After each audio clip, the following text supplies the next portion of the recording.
Hello বন্ধুরা, কেমন আছো তোমরা সবাই? আশা করছি ভালো। এই যে আজকে আমি বানাবো টমেটো চিলি সস। তার জন্য এই যে নিয়ে নিয়েছি, দেখো বন্ধুরা, সস বানানোর জন্য একদম ফ্রেশ ফ্রেশ টমেটো নিয়ে নিতে হবে। টমেটোতে কোনো ডিফেক্ট থাকলে হবে না। এই দেখো,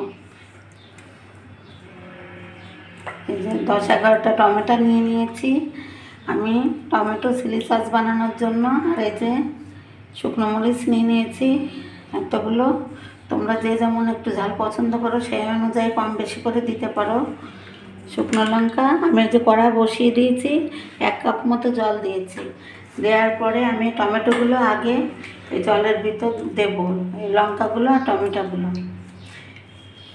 দিয়ে আমি জলটা একদম শুকিয়ে ফেলবো, যাতে জল আর এক্সট্রা থাকবে না। হ্যাঁ, এই যে টমেটোগুলো দিয়ে দিচ্ছি জলের ভিতরে। আর আমার এই চিলি সস, টমেটো দিয়ে চিলি সস বানাচ্ছি। যদি ভালো লাগে বন্ধুরা, তোমরা অবশ্যই কমেন্ট করে জানিও তোমাদের কাছে কেমন লেগেছে। ভালো লাগলে লাইক করে দেখা শুরু করে দিও, আর কমেন্টে অবশ্যই জানিয়ে দিও বন্ধুরা তোমাদের কেমন লেগেছে।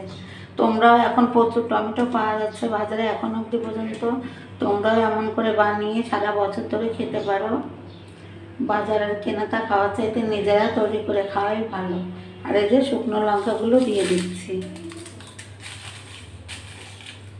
আর এই যে 3 টুকরো দারচিনি দিয়ে দিলাম।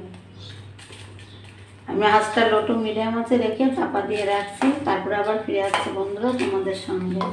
আমি কিভাবে তৈরি করছি তার জন্য পুরো ভিডিওটি তোমাদের না টেনে দেখা লাগবে। টমেটো চিলি সস কী করে আমি বানাচ্ছি, তাহলে পুরো ভিডিওটি আমার সঙ্গে থেকে তোমরা দেখতে থাকো বন্ধুরা।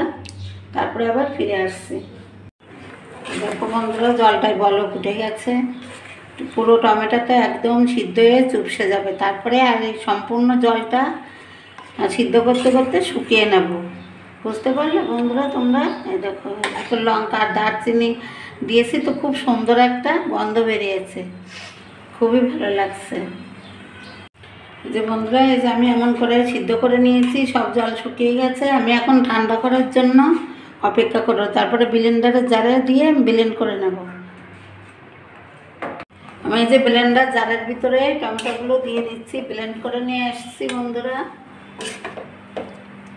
ব্লেন্ড করে এনে তোমাদের সঙ্গে আবার শেয়ার করছি বন্ধুরা। এই যে ব্লেন্ড করে নিয়ে এসেছি, একটা প্লেটে ঢেলে দিচ্ছি। আরও একটু আছে, ব্লেন্ড করে নিয়ে আসি।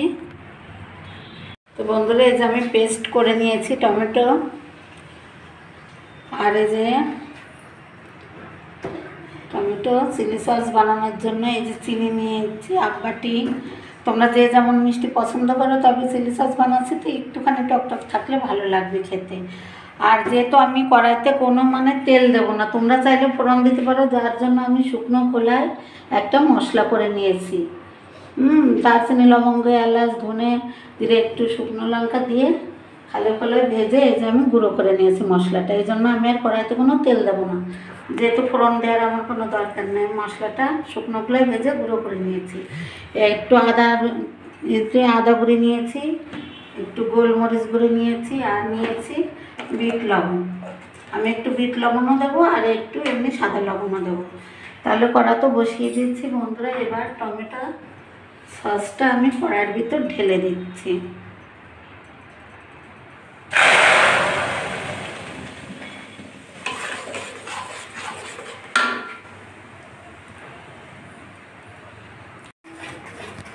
বন্ধুরা, চুলার জালটা লো টু মিডিয়াম আছে রেখে নাড়তে হবে, তলে যেন লেগে না যায় সেটা খেয়াল রাখতে হবে। ধৈর্য ধরে এটা বানাতে হবে।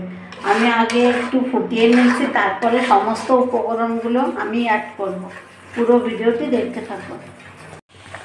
এবার আমি আন্দাজ মতো চিনিটা দিয়ে দিচ্ছি। মিষ্টি তোমরা যে যেরকম পছন্দ করো সেইভাবে দেবে।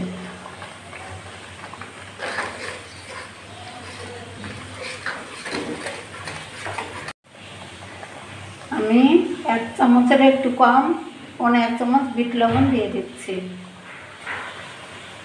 আর 1 চামচ সাদা লবণ, যেটা আমরা রান্নার সময় ব্যবহার করি, সাদা লবণ দিয়ে দিচ্ছি 1 চামচ।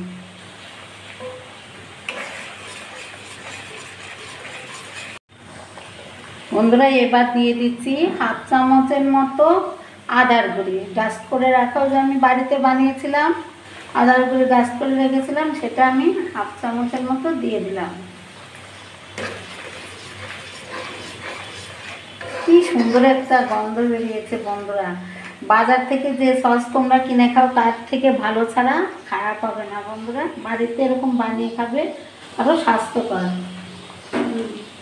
আর দিয়ে দিচ্ছি 1 চিমটি গোলমরিচের গুঁড়ো, এই যে 1 চিমটি মতো গোলমরিচের গুঁড়ো। আর আমি ভাজা মশলাটা আমি নামানোর 1 মিনিট আগে দেবো। বন্ধুরা তোমরা চাইলে বেশি দিন সংরক্ষণ করার জন্য তোমরা এর ভিতরে অবশ্যই ভিনেগার দিতে পারো। আমার ভিনেগারটা নেই এখন, ঘরের জন্য আমি দিতে পারছি না। এই যে আমি খালি খোলায় ভেজে রেখে গুঁড়ো করেছিলাম, এখন এই ভাজা মশলাটা দিয়ে দিচ্ছি, দিয়ে ভালো করে মিশিয়ে নিচ্ছি সসের সঙ্গে। দেখো বন্ধুরা প্রায় হয়ে এসছে, দেখো এই যে এই যে কুন্তিটা এমন করে দেখবে, দেখেছো? ঠান্ডা হলে আরও গাঢ় হয়ে যাবে। তো বন্ধুরা এই যে টমেটো চিলি সস আমার একদম কমপ্লিট হয়ে গেছে। আমি এখন চুলাটা বন্ধ করে দিচ্ছি, আর একটা পাত্রে তুলে নিচ্ছি। ঠান্ডা হলে আমি একটা কাচের জারে ভরে রাখবো, কাচের বয়ামে। এখন একটা প্লেটে আমি ঢেলে নিচ্ছি।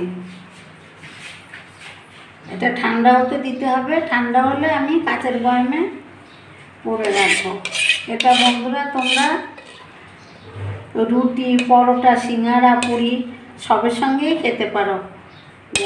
বন্ধুরা তোমরা কমেন্ট করে অবশ্যই বলবে, যেটা আমরা কিনে খাই তার থেকে ভালো হয়েছে নাকি খারাপ হয়েছে। ঠিক আছে বন্ধুরা, তোমাদের কেমন লেগেছে অবশ্যই আমাকে কমেন্ট করে জানাবে। আর তোমাদের একটা কমেন্ট আমাদের রেসিপি বানাতে অনেক উৎসাহিত করে। তোমরা তো পুরোটাই দেখলে আমার এই টমেটো চিলি সসটা কেমন লেগেছে অবশ্যই কমেন্ট করে জানাবে। আর ভালো লাগে থাকলে একটা লাইক দিয়ে দেখা শুরু করো। আর নতুন বন্ধুরা যারা সাবস্ক্রাইব করোনি এরকম নিত্য নতুন ভিডিও দেখার জন্য আমার চ্যানেলটিকে অবশ্যই সাবস্ক্রাইব করে দিও। ঠিক আছে বন্ধুরা, এই যে আমি ঠান্ডা হলে পরে এই যে কাচের একটা জার নিয়েছি, ঠান্ডা হলে কাচের বয়ামে আমি তুলে রাখবো। তোমরাও বাড়িতে বাইরের জিনিস না কিনে খেয়ে বাড়িতে এমন করে বানিয়ে খাবে, স্বাস্থ্যকর তো অবশ্যই। ভালো লাগলে লাইক করে দিও বন্ধুরা। আজকে এ পর্যন্ত, সবাই ভালো থেকো, সবাইকে টাটা।